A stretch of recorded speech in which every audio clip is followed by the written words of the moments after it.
प्रणाम सब गोटे के। हम शालिनी झा अहाँ सबके बीच उपस्थित छी और एकटा जे छै से रक्षाबंधन के गीत लऽ कऽ उपस्थित छी और एहि गीत के रचना केने छथि आदरणीय श्री नवोनाथ झा। ओ कलकत्ता में रहै छथि और विशेष परिचय के मोहताज नहीं छथि। ओ बहुत बहुत गीत लिखले थे, खूब एक से एक बढ़ के गीत, सब तरह के गीत लिखले थे। तो सुनो अहाँ सभी गीत और आशा इसी अहाँ सबके निक लागे। तो रक्षाबंधन के बहुत बहुत शुभकामना सब भाई बहन के। और ये गीत सुनो अहाँ सब। धन्यवाद। सबसो सुंदर निर्मल पावन भाई बहन के प्यार, सबसो सुंदर निर्मल पावन भाई बहन के प्यार। आयल राखी के त्योहार, आयल राखी के त्योहार। सबसो सुंदर निर्मल पावन भाई बहन के प्यार। आयल राखी के त्योहार, आयल राखी के त्योहार।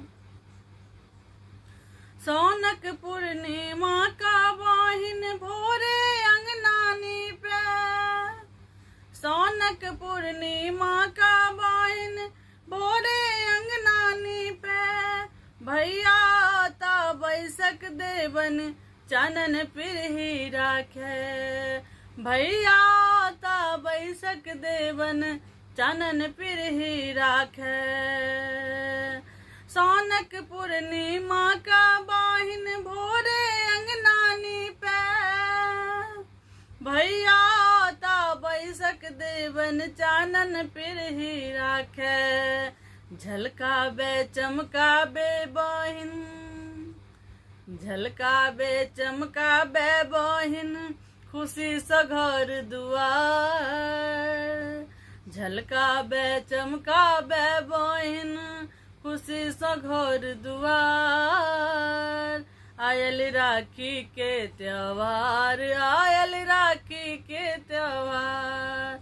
आयल राखी के त्योहार, आयल राखी के त्योहार।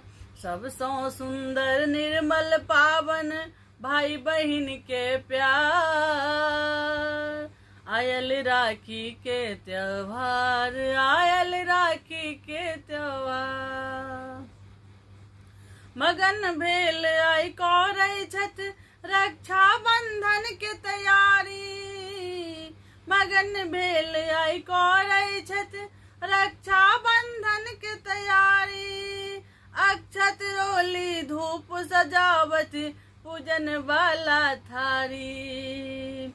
अक्षत रोली धूप सजावट पूजन वाला थारी। मगन भेल आई करै छथि रक्षा बंधन के तैयारी। अक्षत रोली धूप सजावट पूजन वाला थारी।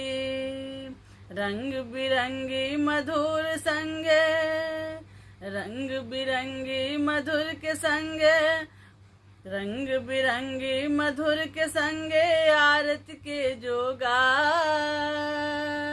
आयल राखी के त्योहार, आयल राखी के त्योहार।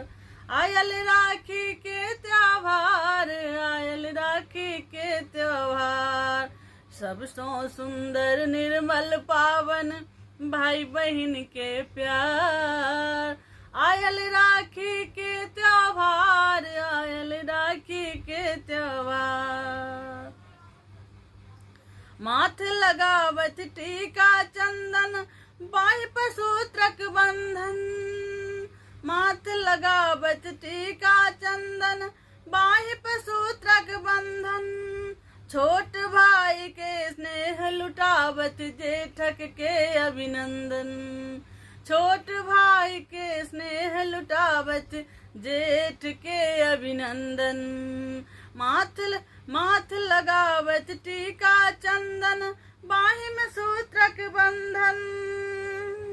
बाहि में सूत्रक बंधन।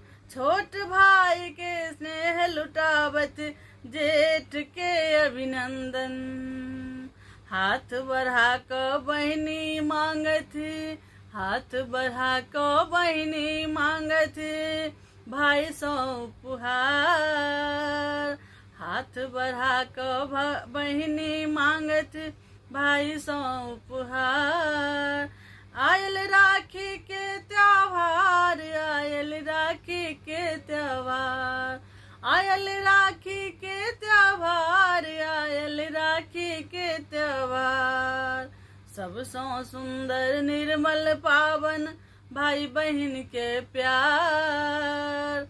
आयल राखी के त्योहार, आयल राखी के त्योहार, आयल राखी के त्योहार, आयल राखी के त्योहार।